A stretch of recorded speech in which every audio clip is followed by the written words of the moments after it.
Outro ponto que eu vou trazer aqui nesse boletim, gente, tá? O Exército Brasileiro acabou de confirmar morte neste exato momento, gente, tá? Morte foi confirmada, o Exército acabou de se pronunciar e eu vou trazer também essa informação completa nesse boletim também para todos vocês. E temos também, gente, tá? O STF, ministros do STF entraram em desespero, ligaram o modo desespero após uma notícia bombástica que acabou de ser confirmada aqui agora direto de Brasília. E eu também vou trazer também qual é o motivo do desespero dos ministros do STF, principalmente, e quais os ministros do STF que estão completamente desesperados. Eu vou trazer tudo isso e muito mais a partir de agora. Rapidamente, não esqueça de se inscrever aqui embaixo no canal, ativar o sininho das notificações e compartilhar o vídeo o máximo possível aqui, tá? Vamos lá, porque tem mais notícia para trazer para vocês. A Marina Helena, gente, durante a derrubada do Bessias, a derrubada do veto, né, do Lula, algo do outro lado estava acontecendo, algo muito grave estava acontecendo e ninguém estava prestando atenção. Mas a Marina Helena viu o que aconteceu e veio revelar para todos nós. Um escândalo passou batido na última semana, onde todo mundo só se falava em Bessias e derrubado o veto do Lula, tinha outro escândalo acontecendo, só que ninguém prestou atenção, ninguém viu. Mas ela vai contar tudinho aqui para nós, vejam só. Enquanto todo mundo falava do Bessias, um escândalo passou batido essa semana. O Estadão revelou algo intrigante sobre o ministro Dias Toffoli. Em 15 de dezembro de 2023, a JF e a JBS dos irmãos Batista transferiram 8 milhões de reais para o escritório de advocacia em Goiânia. Um escritório que tinha um faturamento mensal de apenas 9 mil por mês. 9 mil por mês, de repente entram 8 milhões. Segundo o alerta do COAF, não existiam documentos que justificassem essas transações. O relatório fala em alto risco de lavagem de dinheiro. 3 dias depois, em 18 de dezembro, a JF transfere outros 3,5 milhões para o mesmo escritório. No mesmo dia, outros 3,5 milhões saíram direto para o advogado e empresário Paulo Humberto Barbosa. E por que isso importa? Porque esse mesmo Paulo Humberto Barbosa, em 21 de fevereiro de 25, comprou a participação do ministro Dias Toffoli no Resort Itaiaia. Agora junta mais uma peça. Poucos dias depois dessas transferências, no dia 20 de dezembro de 23, o ministro Dias Toffoli toma uma decisão monocrática. Suspende uma multa de 10,3 bilhões de reais da JF dos irmãos Batista na Lava Jato. Uma multa bilionária de um acordo de delação, de gente que confessou roubar. E tem mais um detalhe. Na época, a JF tinha contratado como advogada a esposa do próprio Toffoli. Então é isso. Dinheiro sai da JF, passa por um escritório pequeno e vai parar nas mãos de um empresário. Esse empresário compra a empresa de um ministro do STF. Esse mesmo ministro anula uma multa bilionária da empresa que originou o dinheiro e não se declara impedido, mesmo com a sua esposa advogando para a parte beneficiada. Tudo isso documentado. Mas calma, não vai se precipitar e dizer que essas coisas têm relação entre si. No Brasil de 2026, dizer o óbvio sobre os intocáveis é ataque às instituições e ameaça à democracia. Compartilhe esse vídeo para que mais pessoas entendam. Cara, eu nunca fui paquita da Xuxa, mas eu tô impactada com esse escândalo envolvendo o Dias Toffoli. Meu Deus do céu, gente. A pergunta que eu tô me fazendo aqui é a seguinte: o que esse homem tá fazendo lá dentro do STF, na mais alta corte do Brasil? Depois disso aqui, gente, o que é que o Dias Toffoli tá fazendo dentro do STF? Eu vou morrer e não vou conseguir entender isso, gente, tá? Mas não pode falar nada, gente, porque é ataque à instituição, é ataque ao STF. A gente pode até ser preso por isso, não pode falar absolutamente nada. São intocáveis, né? Segundo o Romeu Zema. Gente do céu. E agora, gente, tá? O deputado Vitorino explodiu mais uma bomba sobre o STF. Na verdade, ele está revelando o desespero dos ministros do STF. Agora eles têm um plano para estancar essa sangria. Que sangria é essa? As redes sociais. Calma, gente. Calma, que vai piorar. Assistam.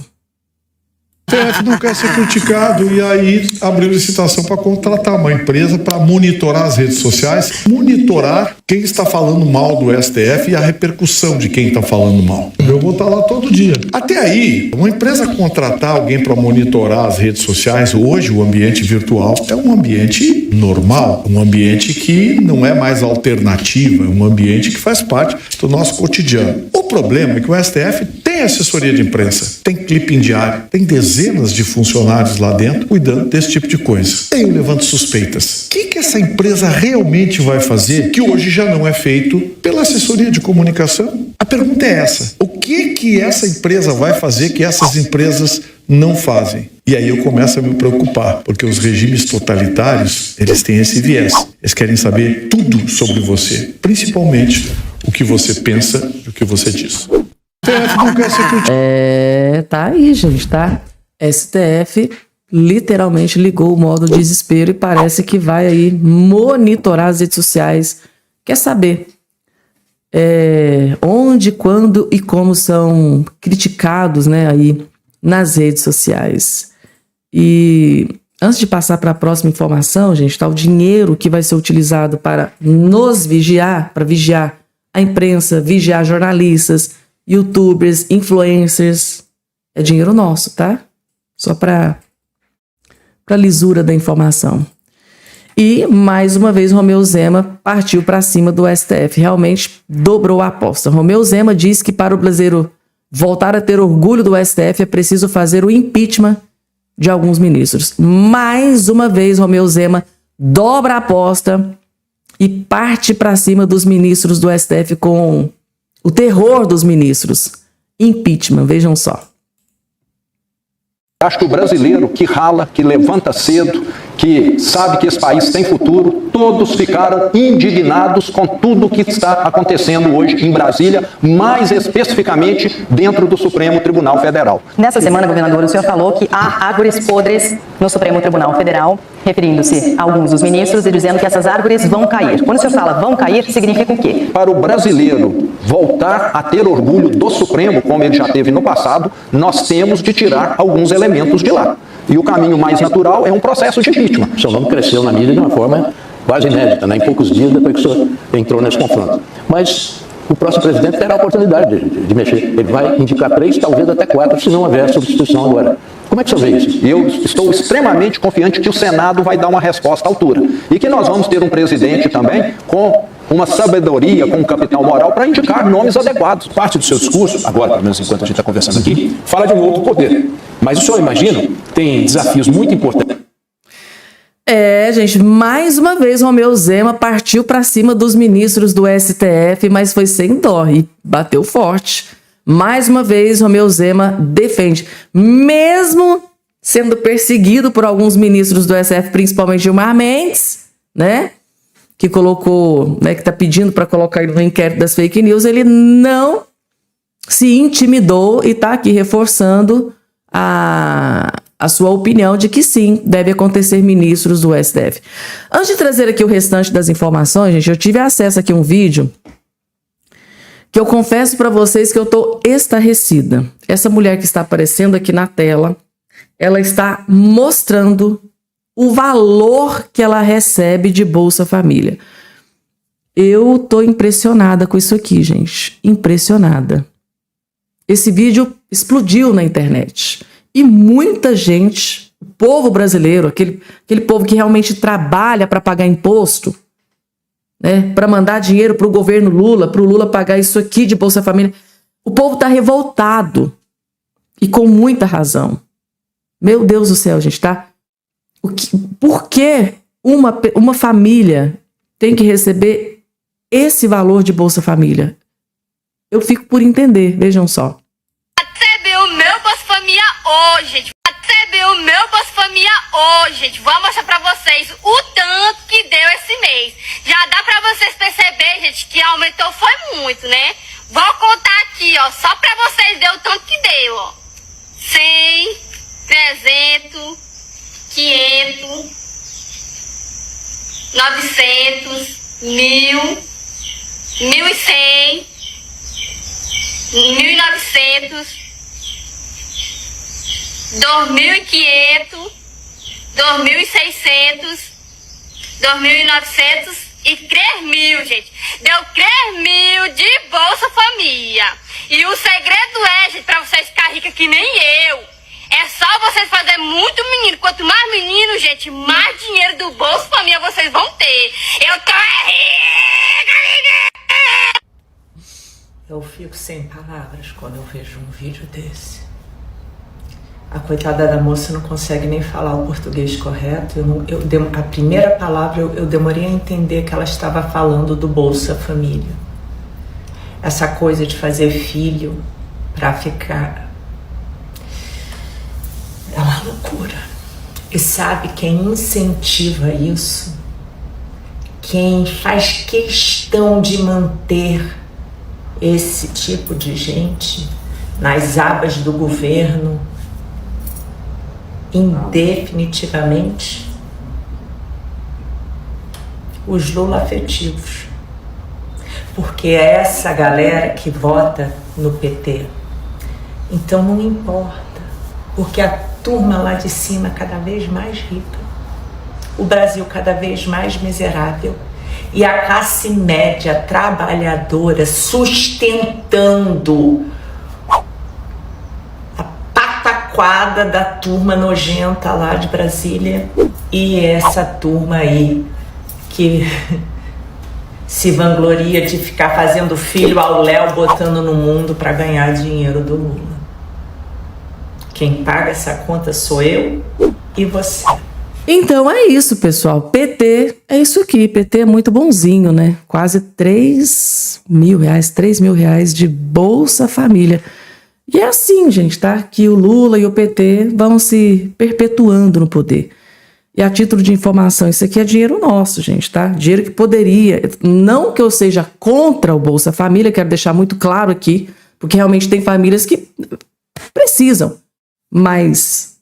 poxa, faça muitos filhos para você receber valores exorbitantes como esse aqui. Gente, isso aqui é dinheiro que poderia estar sendo utilizado para comprar remédio, para farmácia popular, exames que as pessoas precisam fazer, tá aí pegando uma fila quilométrica.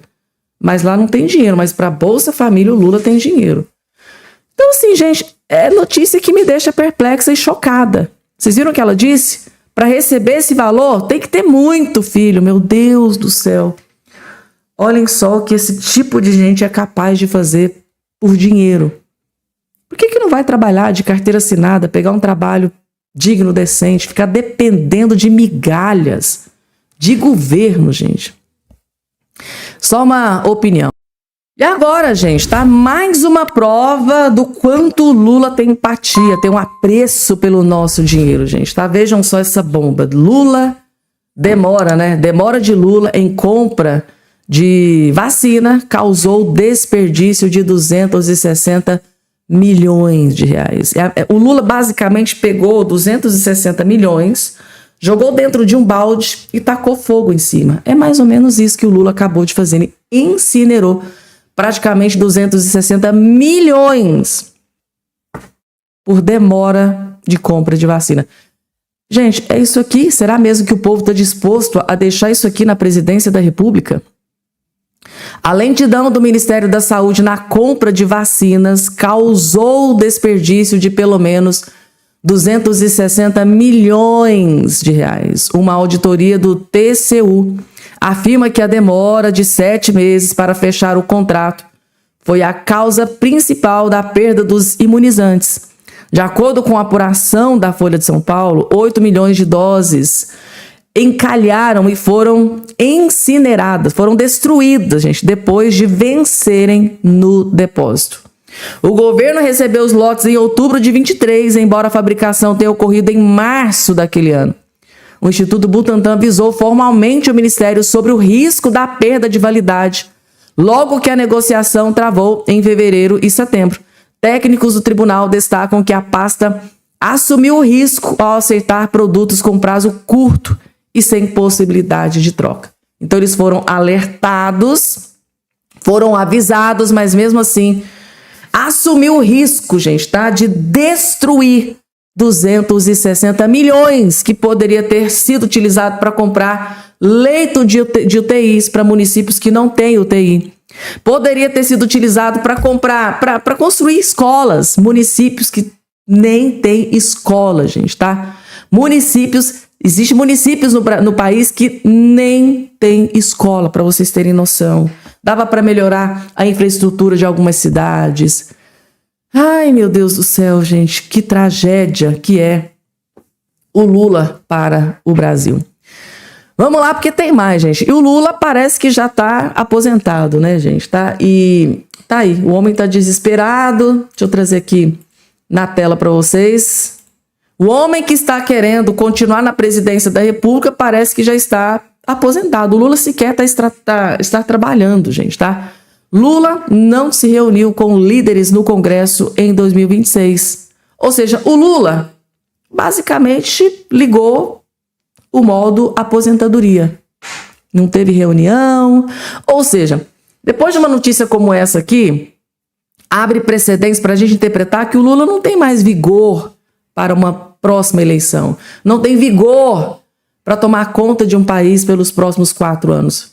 O Lula sequer teve reunião com seus líderes em 2026 para propor melhorias para o Brasil. Agora, esse homem tem condição em continuar sendo presidente da República se em 2026, já estamos aí, gente, para 5 meses em 2026 e o Lula sequer teve uma reunião com aquele bando de ministros inúteis que ele tem. Tá aqui, gente, tá? Ou seja, na minha opinião, o Lula acho que tá aposentado, né? A idade tá lá, né? Tá meio... É uma humilde opinião. E agora, gente, morte foi confirmada de um brasileiro de 23 anos, tá? Que morreu em ataque de drones na guerra da Ucrânia, gente, tá? É esse que está aqui, ó, na sua tela. Ele teve a sua morte confirmada pelo governo brasileiro. O brasileiro Jardel Cipriano Caetano morreu na última quarta-feira, dia 29, durante um ataque de drones na Ucrânia. O jovem de 23 anos atuava como fuzileiro do exército do país, que está em guerra contra a Rússia.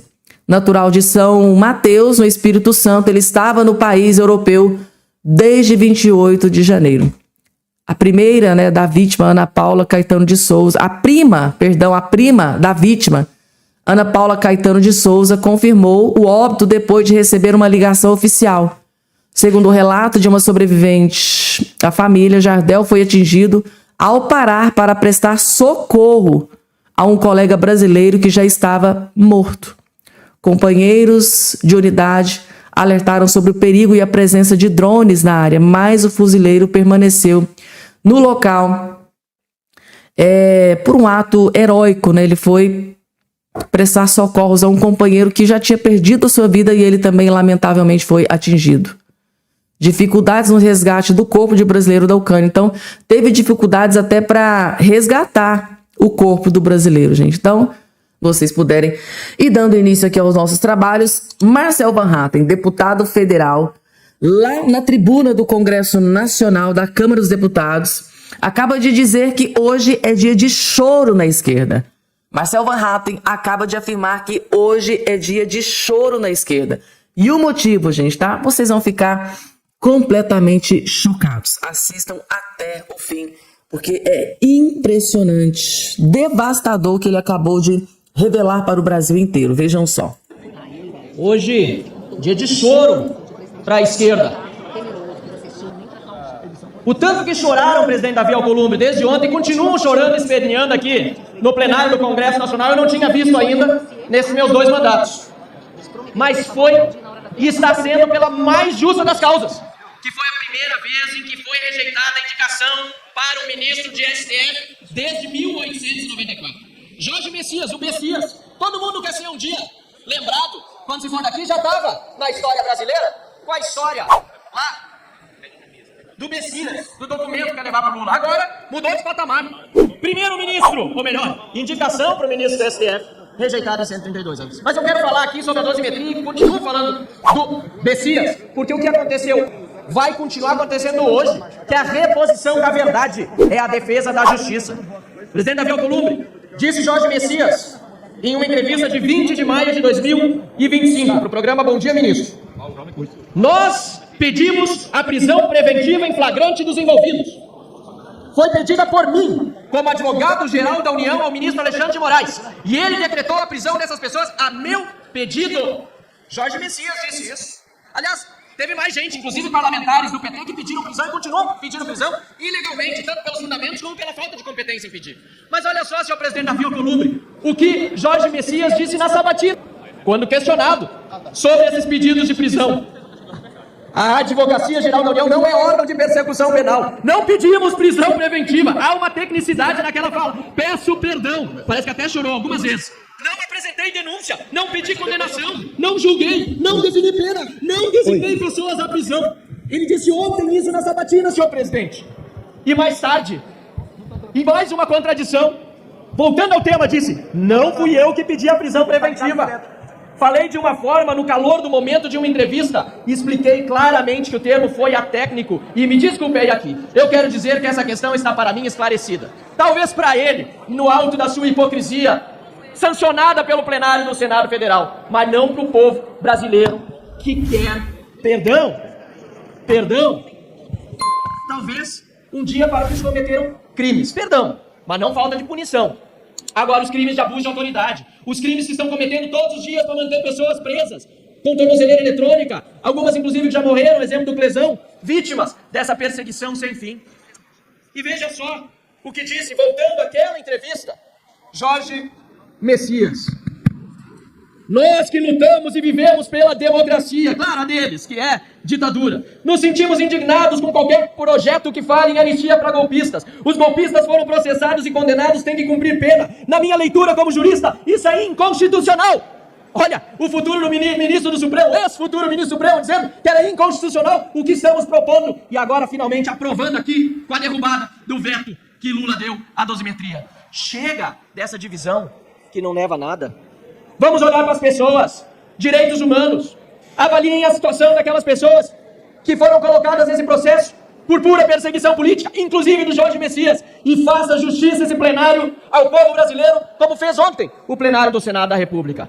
Vamos derrubar o veto do Lula à dosimetria. Vamos dar alívio a essas pessoas. Vamos retomar o Brasil. E fora Lula, fora PT! Gente, tá? Aqui o que o Marcel Van Hatten acabou de explanar pra gente, tá? De expor pra gente, é que o Jorge Messias tentou dar um passa-moleque nos senadores. Tipo assim, tá? Olha, não foi bem assim o que eu disse lá naquela entrevista, porque ele, gente, falou categoricamente: eu pedi a prisão do pessoal do 8 de janeiro. E o ministro Alexandre de Moraes atendeu o meu pedido, foi lá e decretou. Com uma assinatura, foi lá e decretou a prisão de todo aquele pessoal do 8 de janeiro. Ele se vangloriou de ter dito que partiu dele a decisão de prender aqui todo aquele pessoal do 8 de janeiro, gente, tá? Vocês conseguem imaginar aquele pessoal todo lá na Praça dos Três Poderes, tá? Tá lá, tá do lado de fora, tava dentro, né, dos prédios dos Três Poderes. Aí a polícia do DF, né, o policiamento que tava ali de fora, né, parou com aquele monte de ônibus lá do lado de fora. Aí, eles chegavam no pessoal do 8 de janeiro e falavam assim: gente, entrem dentro daquele ônibus ali que nós vamos levar vocês para um lugar seguro. Confiem, gente, tá? Fiquem de boa, fiquem tranquilos, não vamos fazer nada que prejudiquem vocês. Olhem só, peguem suas coisinhas, peguem seus filhos, seus pais, sua mãe. Entra dentro daquele ônibus que nós vamos buscar um lugar seguro para vocês ficarem. E aqui, tá tendo aqui alguns vândalos, estão quebrando, tem perigo de vocês se machucarem, né? Tá tendo muita turbulência. Entrem dentro daqueles ônibus, né? Que vamos levar para vocês para um lugar seguro. O que aconteceu? Levaram eles basicamente para cadeia. De um lugar de onde eles nunca mais saíram, que foi para prisão. Eles, inclusive, eu vi até um vídeo, acho que foi do Alexandre Garcia, ele até foi até mais assim, mais enfático, né? Falou, gente, parecia, a gente que vendo as imagens, a gente lembrava daquele povo sendo levado para um campo de concentração. Eles estavam sendo levados, gente, tá? Para prisão. Primeiro levaram eles, acho que para um ginásio, dali ninguém mais saiu de lá de dentro. Ou seja, eles receberam a notícia de que a partir daquele dia eles estariam presos. Então, gente, tá? Lembrem-se que a decisão de pedir a prisão de todo aquele pessoal do 8 de janeiro partiu do Jorge Messias, o Bessias do Lula e da Dilma. Aí, na hora da sabatina, não é bem assim, eu disse no calor da emoção, me perdoe, não foi isso que eu quis dizer. Como que ele vai desdizer uma coisa que ele disse para o Brasil inteiro? Aí na internet, para quem quiser ouvir. Inclusive, eu já coloquei várias vezes aqui no canal Fabiana Cardoso o momento em que ele disse que foi ele. Partiu dele pedido de prisão contra todo aquele pessoal que foi colocado dentro de um caminhão, de um ônibus, para levar, acho que foi para um ginásio, e dali eles foram direto para a cadeia, foram direto para a prisão. Deu para vocês entenderem, gente, tá? Eu penso o seguinte, a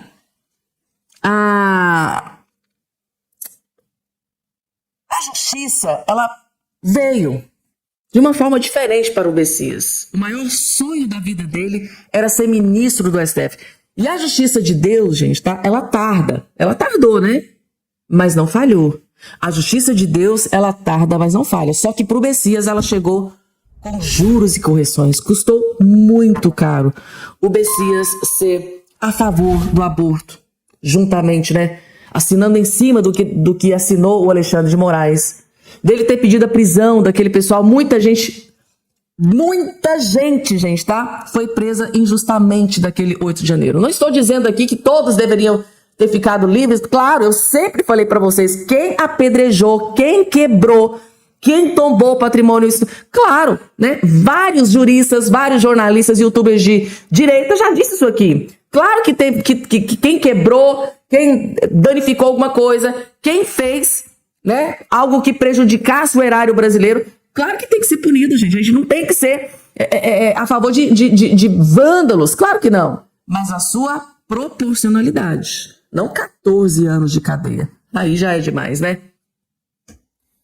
Gente da esquerda já fizeram coisas muito piores na Praça dos Três Poderes. Vocês sabem muito bem disso. E pegaram cadeia? Claro que não. Por quê? Porque vestiam vermelho? Por que eles não foram presos? Então tá aí, gente, tá? O Jorge Messias tentou dar um passa-moleque nos senadores e deu com burros na água, né, gente?